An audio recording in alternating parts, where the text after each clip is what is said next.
This is Paul Schneiderman today on the 85th edition of Sports and Stuff on Rainier Avenue Radio. I have a very special guest today, longtime KGR Sports Radio AM host, Dick Fain. Dick is currently the host of the Softy and Dick show on KGR. He's been the Seattle Storm play-by-play announcer for a long time. He's worked as a King 5 TV sports anchor, University of Washington grad. I also learned, Dick, you have a master's in sports administration leadership from Seattle U, right?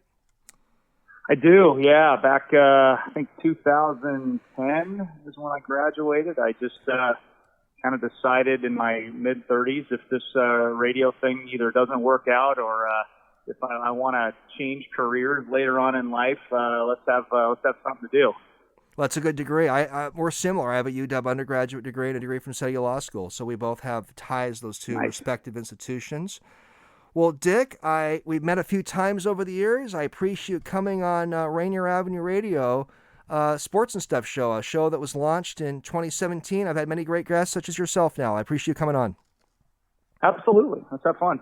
Dick, we've met a few times over the years, and one thing that I'm enjoying is I've been interviewing a bunch of sports radio and media personalities, such as yourself. And it's kind of fun because it's kind of like getting the doctor in the patient's seat. Maybe not the best analogy, but it's kind of fun to get a bunch of you in the other chair. So I want to share that with you. It's always kind of interesting to sort of get you guys in a different format. Speaking of your talk show experience, I really enjoyed your Sports Saturday show that was on for many years. I remember like driving, running errands, and you were kind of a friend in those years. On Saturday afternoons, I would have you on. Would that Saturday sports show ever come back, Dick? That's a great question. I think with the importance of play-by-play and the push towards that, I think that sports radio stations are trying to get as much play-by-play on the air as they possibly can. Also with just numbers, guys. I mean, when I was doing that Saturday show, our staff was probably twice as big as it is now. So you're trying to, you got to understand where can you cut back, where can you add, and so Saturdays and weekends in general, as far as local programming, has really taken a fall off over the last 10 years or so. But I enjoyed that show a lot. It was difficult, and I think back and I kind of shudder at how difficult that was compared to what I'm doing now. I mean, if you just think about it, I was solo for 3 hours, sometimes 4 hours on a Saturday, and a lot of times you're talking about May, June, July. There's no football going on, and you got to figure out something to talk about for 3-4 hours by yourself, not knowing if you're going to get calls. And nowadays, sports radio has really gone more to a team format. A dual, where you take less calls and you just always know that you're going to have somebody next to you that you can chat with. And so it really prepared me for just about anything that I was going to do later on life in radio, including the morning show that I did, the solo show that I did that started at 5 a.m. and then was moved to 5:30 a.m. It really cut my teeth. And by the time I started doing a 5 a.m. show by myself, I was like, man, 1 hour of solo radio, this is simple, because I used to do 3 or 4 on Saturday. Interesting insights. I'll tell you, Dick, with my little show, I would have a hard time doing it without guests. So I just learned something from you, just hearing about how the Saturday show kind of has prepared you further in your career. So anyhow, I enjoyed that show, and who knows, maybe one day it will come back if a whole bunch of things happen. Hey, Dick, what got you into the whole sports media broadcasting world? Was there a particular event growing up that kind of triggered it? Tell us kind of how you got the bug to go into sports media. Yeah, it really comes from my folks who are both huge sports fans. My dad was a multi-sport college athlete, both baseball and basketball at Whitman College. And, but that's funny that my mom is actually the bigger sports fan of the two, at least the bigger football fan of the two. So I think I got my passion for basketball certainly from my dad. I got my passion for football from my mom.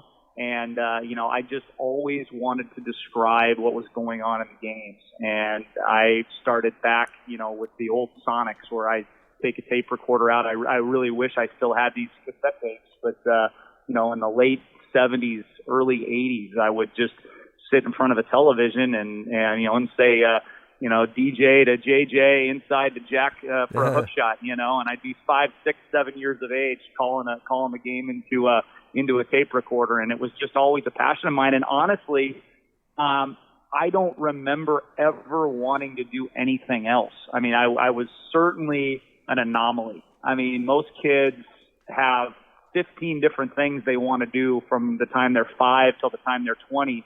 And then when they get to 20, they end up doing something that they didn't even have on their list. And I was not like that at all. I always wanted to be a broadcaster. Didn't know I wanted to be sports radio. It was more I wanted to be a play-by-play guy, which, thank God for the Seattle Storm. They've given me that opportunity to call some unbelievable basketball. I mean, as good a women's basketball as there is in the world right here in Seattle. So it's been really fun to do that.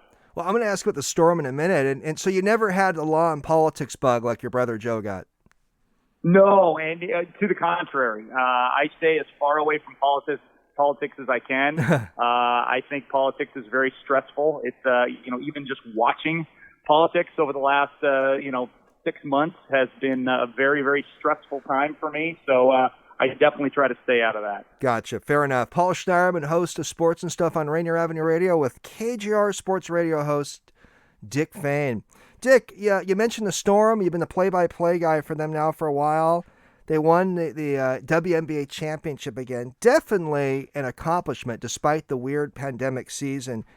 Do you think the Storm championship is getting enough local and national attention?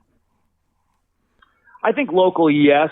I think people in Seattle have really embraced this franchise. And the reason I say that is just basically by the response that I've gotten when talking about the Storm, both on the air and just in the general public in my conversations.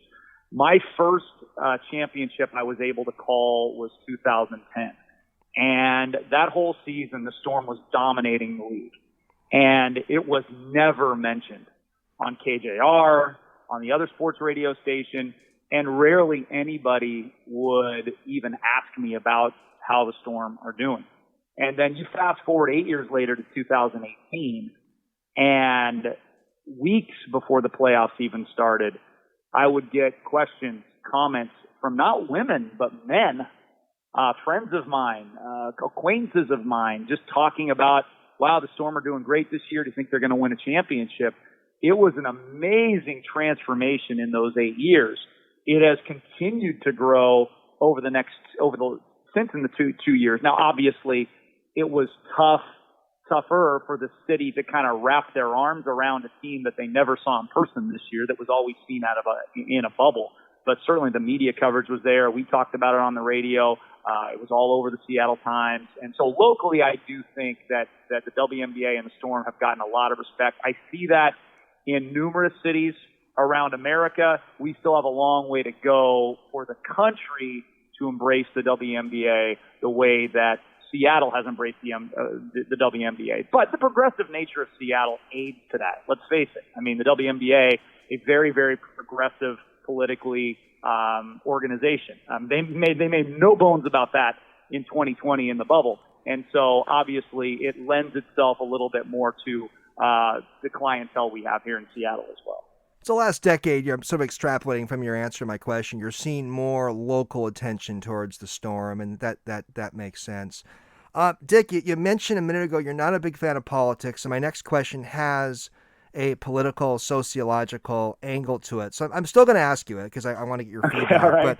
But Sue Bird said recently that the WNBA is less popular because soccer players generally are cute little white girls. There's a lot there, a lot of sexuality there, sociology, race. What did you think of Sue Bird's comments from a few weeks back?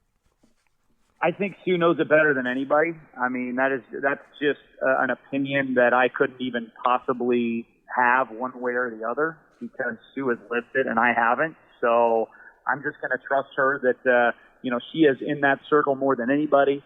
She knows the women's soccer intimately, obviously, through her relationship with Megan Rapinoe and her relationship with a lot of the players on the U.S. national team who she's been friends with for a long, long time. And the same thing goes for the WNBA. I mean, there's not a WNBA player that doesn't know, love, and respect Sue Bird. So, I mean, I kind of have to just accept what Sue says as the gospel when it comes to that.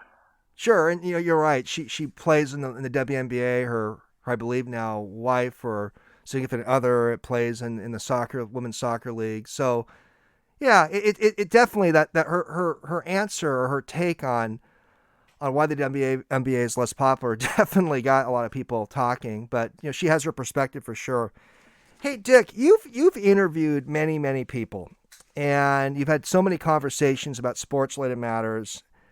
And can you think of an interview or sports conversation you had where you went in with a pretty strong opinion, but after the interview or conversation, could have been with another host, whatever, you came out with a different perspective on an issue, where you looked at an issue differently? Can you think of an episode where an interview or conversation kind of shifted you on a position? Well, I don't know if it shifted me on a position per se, but certainly educated me on another person's perspective.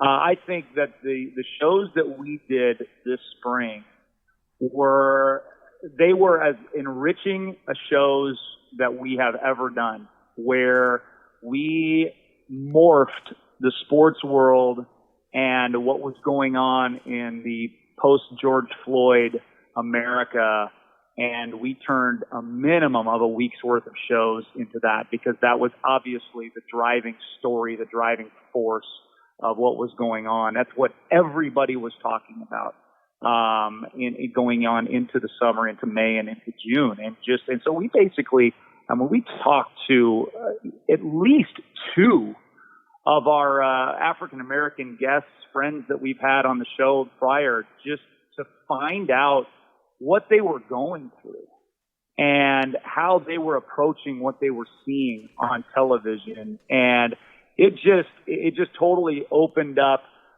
the world to me from a different light, from a different perspective.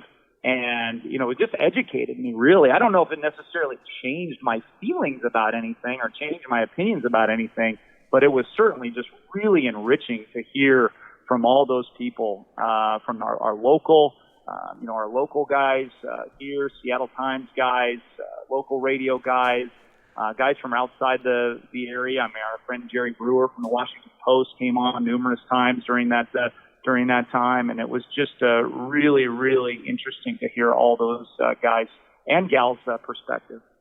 Dick, I heard you and Softy on the air have conversations with some of those aforementioned people that you have mentioned, and you're right. I mean, as a listener, I was hearing some of those interviews, and it was pretty visceral. It was pretty strong for sure. It was, yeah. I asked Dave Grosby a similar question, and I'm going to ask you the same question. I know you're not a big fan of politics. You mentioned that a minute ago, but can sports and politics be avoided? Can they be avoided? I don't think so anymore, really. In this internet social media era, I just think it was a lot easier for people to go on Twitter and say stick to sports 5-10 years ago, and they may have had a fairly valid point back then. But now, when the athletes themselves are definitely not sticking to sports, and they have a message to tell, I think it's all part of the package, right? I mean, I guess you can choose to either watch or not watch based upon the political, leanings and beliefs of the athletes. But I don't think you can come on and, interrupt somebody on Twitter who's making a point and say, well, stick to sports. That's when you interject, then I think that's where you probably cross the line at this point. I mean, you can do whatever you want. You can choose to watch, not watch, believe, not believe in what they're saying. But when there is a discourse, an intellectual discourse going on Twitter that at times is very, very healthy, I mean, just coming on and saying stick to sports, what does that do for anybody, really? I don't see what all that does is put a seed of dissension into what is a lot of times some pretty positive discourse.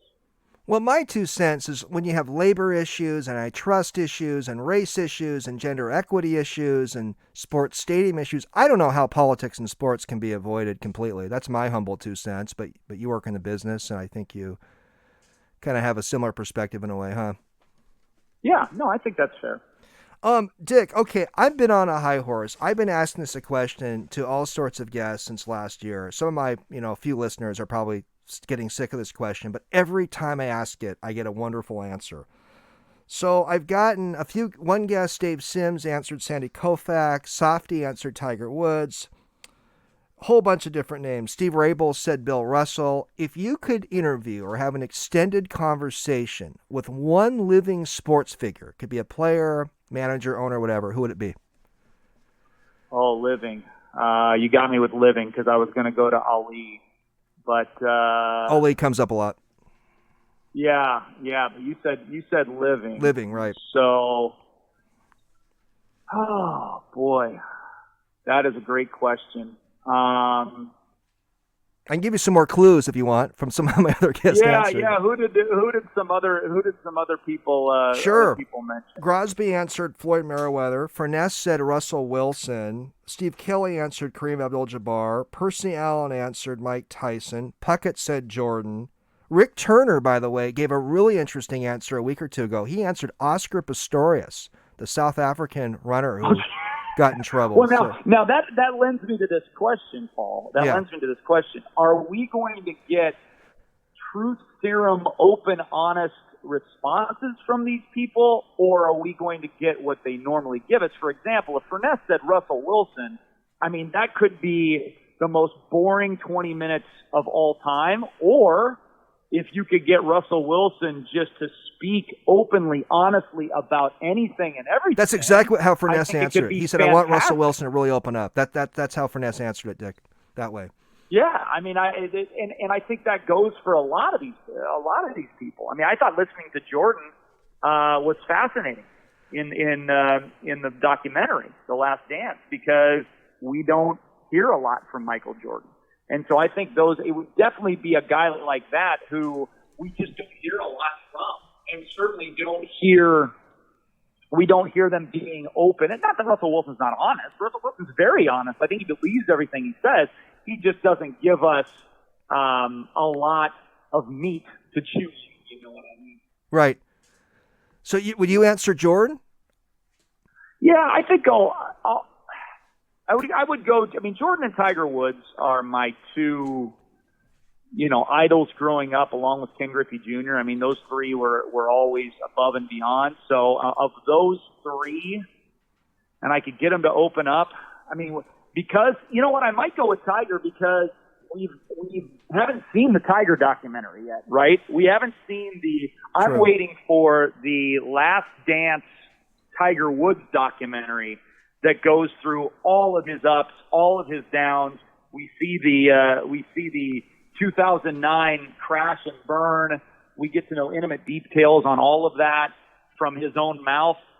If you can promise me that in a 30-minute interview with Tiger Woods, I'm taking Tiger Woods. Oh, he would be fascinating. But here's a name that no one has mentioned and who I think would be very high on my list. Hank Aaron, 85 years old now. Get his take on his home run chase while the racism back in 74. Yeah. Get his take on Bonds surpassing his home run record. I think Hank Aaron would be a fascinating guy to talk to. He absolutely was. He actually passed through my mind, Paul, but I got to be honest with you, I wasn't sure if he was still alive or not. No, I understand. I didn't mention Hank Aaron. Gotcha. I apologize. I should probably know whether Hammer and Hank is still alive or not. No, we're all good. So, yeah, okay, I get it. Well, I appreciate your feedback, and you probably would go with Tiger Woods if you had to pick one of all these people. Is that who you would pick? Yeah. Okay. Yeah, I think so. Okay. Yeah, so you and Softy, it's funny, the Fain and Mahler, the co-hosts, both picked Tiger Woods. Kind of fun. Oh, wow. Okay. Paul Schneiderman, host of sports and stuff on Rainier Avenue Radio with Dick Fain. Dick, the Hawks are 6-2 now at the halfway mark, doing pretty good record-wise for sure, but a lot of conversations about their defense. Kind of reminds me of the 2011 Huskies season with Nick Holt as defensive coordinator. There's some similarities there. So here's my question for you, Dick. Should the Hawks let Ken Norton Jr. go as a defensive coordinator? And if so, should they do it during this regular season? I think it's really tough and may even be unprecedented to see a coordinator be fired in the midst of a 6-2 first place season. I think if you're 3-5 and something absolutely has to change or else you're not going to make the playoffs, I could see maybe something like that happening middle of the season, especially if there's a candidate out there like a Dan Quinn that could come in and fill the spot. At 6-2, I think there has definitely been scheme problems. I also think that the Seahawks are suffering from a twofold problem. The first thing is the injuries. They have had their starting defensive backfield play exactly 1 out of 8 games together. 1. And that starting defensive backfield was supposed to be, as Softy and I, we claimed in July, could be the best back 7, if you include the linebackers, in Seahawks history, including the Legion of Boom. Because, it was the potential to be that good, but we haven't seen them together. That's one problem. The second problem is, look at all the new faces. Count the number of Seahawks that are playing on this defense this year that have never gone through one training camp with Pete Carroll and Ken Norton. Quandre Diggs, last year, was acquired in the middle of the season, didn't go through a training camp. You've got Jamal Adams, now Snacks Harrison, Carlos Dunlap, Quentin Dunbar. The list goes on and on and on of guys that have never been truly schooled by Pete Carroll and Ken Norton. They have come in on the fly to try to learn what is a fairly complex Seahawks defensive scheme that normally gets better through the course of the year. And I think it will get better through the course of the year if the Seahawks just go back to the basics and say, you know what, we're going to treat November like training camp. Well, let's spend less time scouting our opponent and more time making ourselves better like we would in July and August. And if they can do that, then they're going to be just fine. Because if they can find a way to win 2 of the next 3 games, they can even drop one, but they can win 2 of the next 3 games between the Rams, the Cardinals, and the Eagles, that puts them at 8-3, and look what they have after that. Jets, Giants, Washington. Boom. That is 11-3 right there going into the last 2 games of the season. And then you're rolling. So 2 of the next 3 games, go back to the basics on defense, get these guys healthy, and I think this defense has a chance, a very good chance, if they do those 2 things, of being, kind of a middle-of-the-pack defense in points allowed. And what happens if the Seahawks are all of a sudden a middle-of-the-pack defense in points allowed, and they're still scoring 30 points a game? They're going to the Super Bowl. That's just the fact, Jack. They're going to the Super Bowl if they're the number 1 offense and the number 15 defense in the league by the time the season is over. So that's the goal, I think, for this season. A lot of intangibles, but your points seem very logical. So you would say don't fire Ken Norton Jr. If you're going to do it, let him finish the season at least. Yeah, I've always been a proponent of bringing Dan Quinn in as a consultant, and maybe they're already doing that and just not telling anybody. That's possible. But to bring him in and just to replace Ken Norton right now, he would be the only candidate that would even remotely make sense to do that. But this is Pete Carroll's defense, and Pete Carroll's got to fall on the sword for Ken Norton, and they got to work together this year. And if it never comes to pass this year where that defense gets to the middle of the pack with the talent that they have, if that talent gets healthy, then yeah, I think they're going to make a change at the end of the season. But no, let's kind of stick with it right now. Seahawks fans are notorious panickers. All you got to do is look at Twitter right now. After one bad loss to the Bills, that still has them in first place in the division, and you look at Twitter and you would think that they're 2-6 in the basement and going nowhere. And I like to make fun of them. I'll make fun of them on this show. I like to make fun of them on my show because I am much more long-term view. It's how you view the stock market. I view the stock market over a long term, not panic when the stock market goes down 900 points in one day. I don't panic when the Seahawks lose in one day either. I like your stock market analogy. I'm kind of similar to you. Well, I'm not necessarily in favor. I'm a casual fan. I'm not necessarily in favor of letting Ken Norton Jr. go before the end of the season. But maybe Ken Jr. can implement some of his late father's boxing style to the Seahawks defense for the rest of the season. So, well, he's taught some of that to those linebackers, and that's one of the reasons. One of the main reasons that I think he should not go is that KJ Wright and Bobby Wagner, Ken Norton is like a father figure to those guys. And those are your two defensive stalwart leaders. Do you really want to piss off your two defensive stalwart leaders who love this guy like an older brother, like a father? I just don't think that makes good sense. You're probably onto something. It's just coming up in some Seahawks fan circles about the decision whether to let Ken go before the year is over. I tend to agree. Let him finish the season and reassess from there. Okay, Dick, change the subject. You're a big Seattle basketball fan. I know you miss the Sonics as much as I do. And in your big Seattle basketball fan perspective, in that context, I want to get your take on the Seattle Kraken starting next year. I'm gonna give you four options. One, very, very excited. It's as close to having the NBA back. Number two, very neat, but not nearly at the level of getting the NBA back. Number three, cool enough, but not even a consolation prize to getting the NBA back. Number four, you really don't care that much. What bracket are you in as a Seattle basketball fan in getting an NHL franchise to Seattle beginning next season? Yeah, somewhere between 1 and 2. Not a full 1 because, no, for me, hockey is not going to replace basketball. I am not going to be as excited for a sport that I never played and never paid any attention to for the first 45 years of my life versus a sport that I played all through my childhood, coached high school for 15 years, and have been a play-by-play guy for the last 15 years. I mean, there's your difference, right? Basketball is absolutely in my blood, whereas hockey is going to be something I'm going to have to learn. But that doesn't mean I'm not excited. And that's what puts me between a 1 and a 2. I think the Kraken should be seen separately as a replacement than as a replacement for the Sonics. I'm not even going to go there. I'm going to enjoy the Kraken on its own. And what's going to be kind of cool for me is that my kids are still young enough, and I was hoping this was going to happen for the NBA, that the NBA would come back with my kids still young enough where they could say that they grew up with the NBA team. I don't know if that's going to happen anymore, but I can say my kids are young enough that they're going to grow up with something that I didn't have, and that's an NHL team. And I can take them to games, and I can watch games on TV with them, and we can become hockey fans together. So I think that's going to be really, really exciting that we have a new sport that I don't know much about, that I never paid any attention to, that my kids and I can learn about at the same time. Would you say getting the Kraken to Seattle is more than a consolation prize?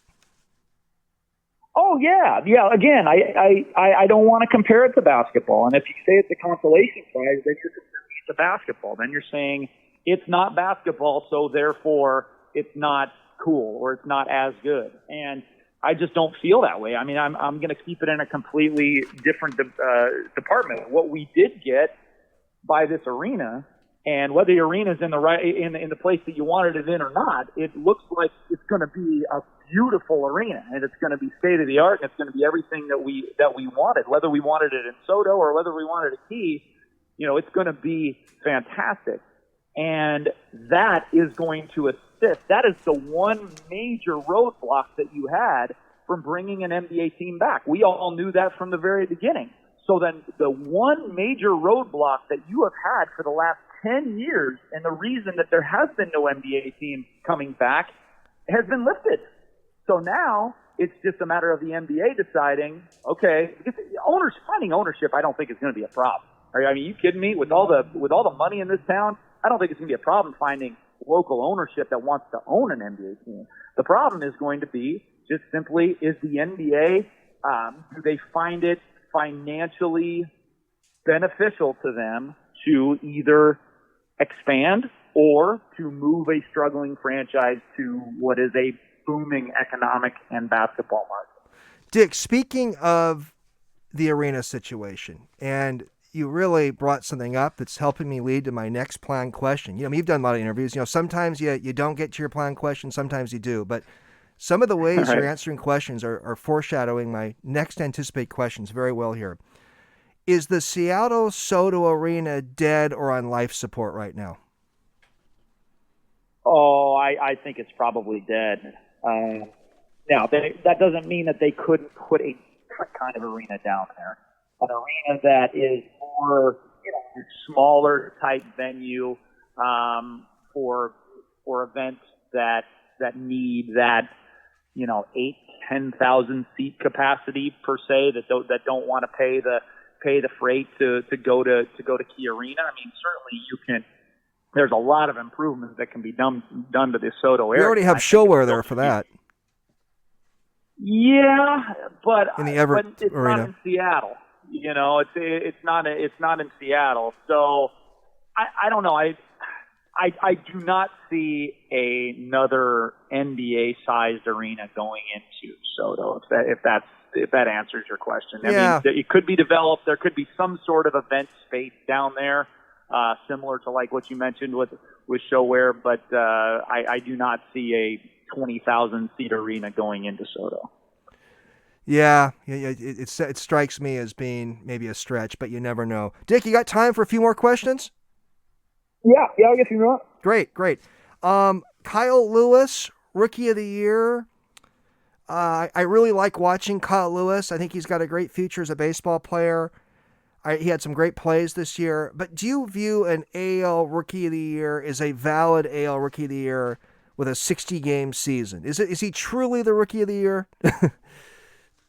Yeah, I think he is. He was unanimous.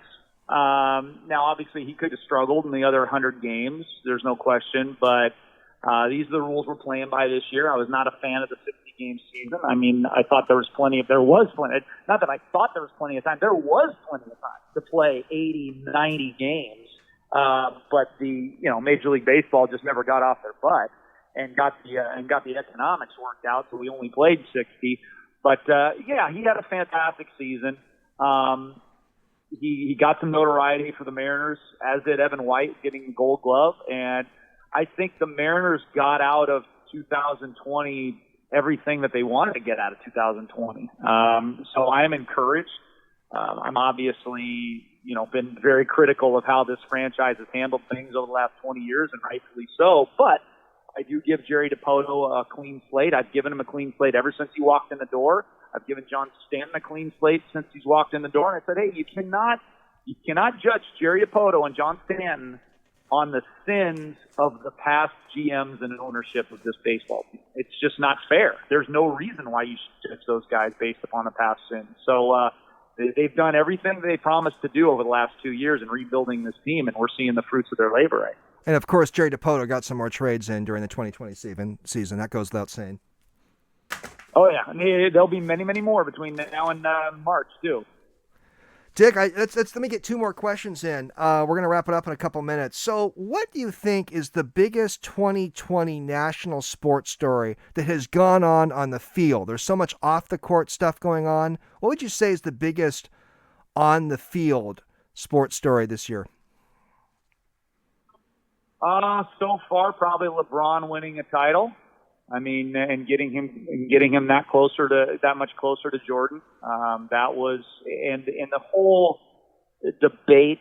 I mean, you talk about how divided politics are. My goodness, LeBron James is a political question all on its own. I mean, there are people out there that just not only don't want to admit that LeBron should be in the same breath as Michael Jordan, they adamantly hate on LeBron and hate on anybody that feels like LeBron should even be mentioned. And I mean, just find any tweet about LeBron James from ESPN or whatever and just go read the comments. It is unbelievable how much hate one of the greatest athletes in America has received in the social media era.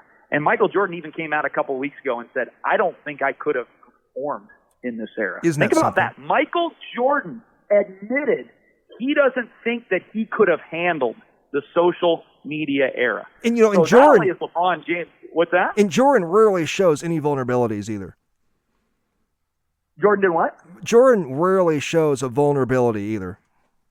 Absolutely. Absolutely. He rarely does. So that speaks volumes when that's coming from Michael Jordan. So not only is LeBron James competing against better athletes and better basketball players now than there was 20 years ago, that's indisputable. I mean, they can run faster, jump higher, shoot better, but he now has to deal with millions of people that can't stand him that Michael Jordan never had to deal with.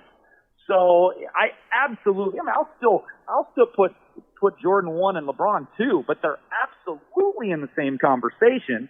And LeBron isn't done yet. He wins another one and another one, and guess what?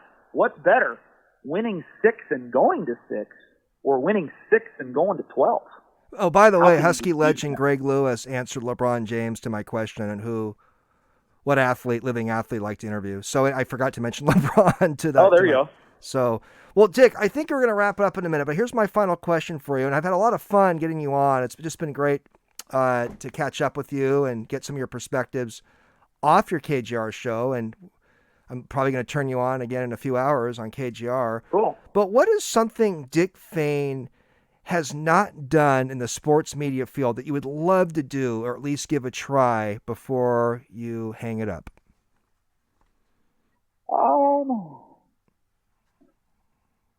I would love to continue to do more basketball play-by-play. I've had the opportunity to do some with Westwood One, which has been a lot of fun. I enjoy traveling around doing games, as long as it's not heavy travel, as long as it doesn't take too much time away from my family. I mean, I got 2 young kids, so I'm glad I don't have to do it a lot. But I would really love to go do some more, whether it's NCAA tournament games. Potentially being the play-by-play person for another team, but that doesn't necessarily have to happen. I just enjoy studying for games and being able to do those games. And then, and then on the non-broadcast side, I would love to get back into coaching again. High school coaching again. That was a passion of mine. I did it for 15 years. We had a really good run. And, maybe when my kids are high school age, I'll get back into high school coaching again. But for right now, I'm a 5th grade basketball and football coach, and then it'll probably be 6th grade and 7th grade, and just move myself up with my son. Dick, you're a real sports guy, and your basketball passion came out here that you'd like to do some more basketball play-by-play stuff in the future. Really appreciate coming on Sports and Stuff on Rainier Avenue Radio, Mr. Fain. That's you and I. Stay in touch. All right. Take care. Thanks, You man. too. Bye-bye.